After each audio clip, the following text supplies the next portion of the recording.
오늘은 연암 박지원의 허생전 발단 부분, 허생의 무능함에 대해 아내가 질책하는 장면에 대해서 살펴보도록 하겠습니다. 이 작품은 박지원의 열하일기라고 하는 책이 있어요. 이게 청나라를 사신으로 갔다 와서 쓴 일종의 기행문이거든요. 그 기행문 안에 옥갑야화라고 하는 이야기가 있는데 그 이야기들 안에 실려있는 소설이에요. 그러니까 가장 큰 건 열하일기, 그 다음에 옥갑야화, 그 다음에 허생전, 이렇게 되겠죠. 그죠?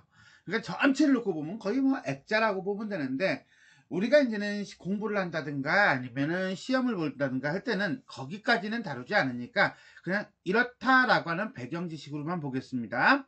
다음, 주인공 허생을 통해 관념적 유교 사회에 대해 비판하고 당시 시국 정치 사회 현실에 대한 방안과 같은 대응책을 제시하고 있다. 전반부에서는 허생이 매점매석으로 부를 취득하는 과정을 통해 우리나라의 취약한 경제구조, 경제현실을 비판하고 있으며, 후반부에서는 지배계층을 대표하는 이완을 등장시켜 실제 인물이기도 합니다.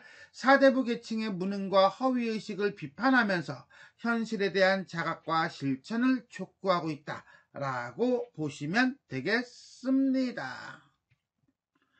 허생은 묵적골에 살았다. 자, 두둥, 누가 나왔어? 그렇죠. 허생이 나왔죠. 허생, 중심인물이 제시되면서 묵적골. 자, 요게 일단 이 발단 부분에서의 공간적 배경이 됩니다. 이 묵적골은요, 옛날에 몰락한 남인 계층의 선비들이 살던 곳이었다고 합니다. 어쨌거나 저쨌거나 간에 곧장 남산 밑에 닿으면 우물 위에 오래된 은행나무가 서 있고, 은행나무를 향하여 살인문이 열렸는데 거기가 어때? 두억한 초가집은 비바람을 막지 못할 정도였다. 그러니까 뭐야? 엄청나게 가난했다 라고 하는 거예요. 이렇게 엄청나게 가난한 걸 우리는 네 글자로 삼순구식이라고 합니다. 여기서 말하는 순이라고 하는 건 열흘, 10일을 얘기해요. 그러면 삼순이면 30일, 한 달이 되겠죠? 한 달 동안 몇 번 밥을 먹어? 9번 밥을 먹어. 한 달에 9번 밥을 먹으면 거의 뭐 안 먹는 거죠? 자, 이렇게 보시면 돼요. 그래서 매우 가난하다라고 할 때 우리는 뭐라고 한다? 삼순구식. 그러나 허생은 글 읽기만 좋아하고 그의 아내가 남의 바느질 품을 팔아 입에 풀칠을 했다. 입에 풀칠을 했다는 건 생계를 연명했다. 뭐 이런 거죠. 이런 점에서 본다면 허생은 가난하지만 이 열심히 공부를 하는데 한마디로 생계 문제를 해결하지 못하는 거죠. 자, 그러면서 그의 처와 허생과 그의 처를 대비하면서 무능력한 양반계층에 대한 비판과 풍자가 드러나고 있다라고 보시면 되겠습니다. 하루는 두둥 그 처가 몹시 배가 고파서 울음 섞인 목소리로 말했다 라고 하면서 두둥 밑에 뭐 얘기를 해요.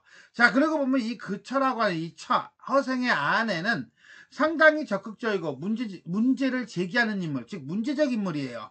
그리고 작가의식을 대변하는 인물이다 라고 보시면 돼요. 발단 부분에서만. 이렇게 보시면 돼요. 자, 그럼 여기서 문제적 인물이 무엇이냐라고 하는 것은 다른 영상이 있어요. 소설 속에서의 인물이라고 하는 그 다른 영상을 내가 여기다 이렇게 링크를 걸어 놓을 테니까 여기서 이제는 문제적 인물에 대한 얘기는 설명을 듣는 걸로 가름하도록 하겠습니다. 자, 그 처가 몹시 배가 고파서 울음 섞인 목소리로 너무 배가 고파. 그러니까 뭐야? 일종의 절망과 애원을 하고 있는 거죠. 당신은 평생 과거를 보지 않으니 글을 읽어 무엇합니까? 라고 하는 거예요. 자, 그러니까 허생의 아내가 볼 때 글을 읽는 것은 왜 읽어? 글 자체 때문에? 아니야. 과거를 보기 위한 일종의 뭐야? 목적, 수단이라는 거죠. 도구라는 거죠. 이런 점에서 본다면 허생의 아내는 학문관 자체가 되게 실용적이죠. 그런데 허생은 웃으면서 말합니다. 뭐라고? 나는 아직 독서를 익숙히 하지 못하였어. 뭔 소리야?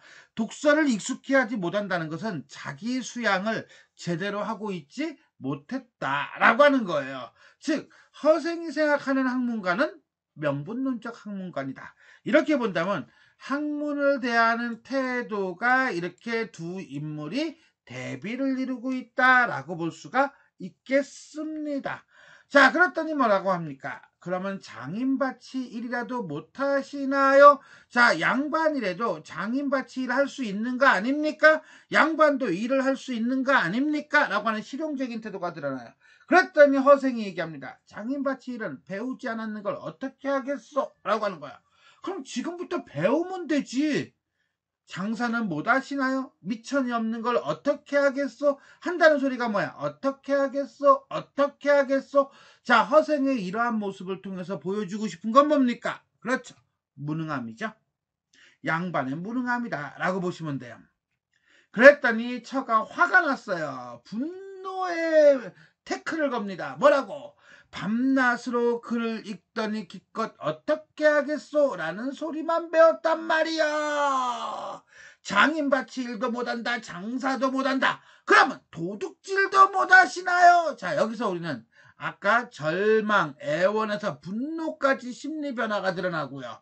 그러면서 무능력에 대한 신랄한 비판, 그 비판이 어디서 극대화됩니까? 그렇죠. 도둑질이라고 하는 여기서 비판이 극대화되고 있다는 거죠. 이 허생의 아내의 말을 통해 우리는 이렇게 무능한 비판과 가부장적 권위에 대한 도전, 당시 여성의식의 성장, 이렇게 보시면 되겠습니다. 허생은 읽던 책을 덮어놓고 일어납니다. 그렇죠. 여기서 더 버텼다가는 맞아 죽죠. 아깝다. 내가 당초 글 읽기를 10년을 기약했는데 인제 7년인 것을, 그러니까 마누라를 보고 3년을 더 희생하라고 얘기하려고 했던 거네요. 어쨌거나 간에 그러고 난 다음에 문 밖으로 나가 버립니다. 자, 그러니까 결국 7년 만에 나가서 무엇인가를 할 수밖에 없는 상황이 온 거죠. 결국 이제는 이 새로운 사건으로 어떻게 전환이 될 것이다 라고 하는 것을 드러내고 있는 부분입니다. 자, 여기까지가 이 소설의 발단 부분이고요. 허생의 무능함에 대한 아내의 질책이라고 보시면 됩니다. 자, 이 발단 부분에서 우리가 하나 더 챙겨야 될 게 있다면 요걸 거예요.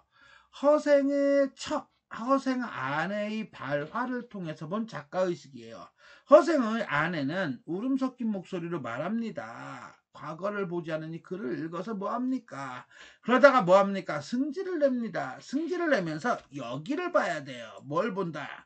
자, 장인밭이 일도 못한다. 장사도 못한다. 그러면 도둑질도 못하느냐? 이런 거예요.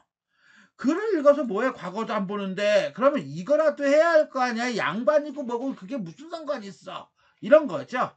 즉 아내는 학문의 목적이 과거에 합격하여 뜻을 펼침에 있고, 양반도 경제적인 것을 위해서 신분과 관계없이 실용적인 일을 할 수 있다라고 생각하고 있습니다.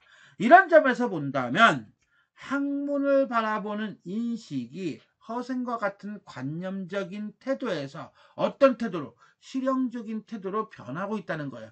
이런 점에서 실학자적인 모습 내지는 실학적 모습이 나타난다. 이렇게도 보기도 합니다. 이러한 표현을 쓴다는 것은 작가 또한 작가 또한 자, 학문을 바라보는 인식이 이렇게 바뀌어 가고 있다는 것을 알 수가 있습니다.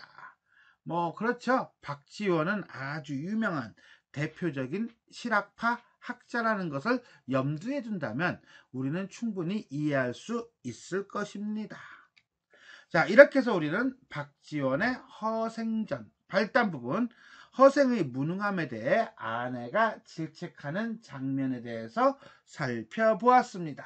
자, 지금까지 내용이 도움이 되셨다면 좋아요와 구독 버튼 눌러주시고요. 알림 설정 부탁드리겠습니다. 수고하셨습니다.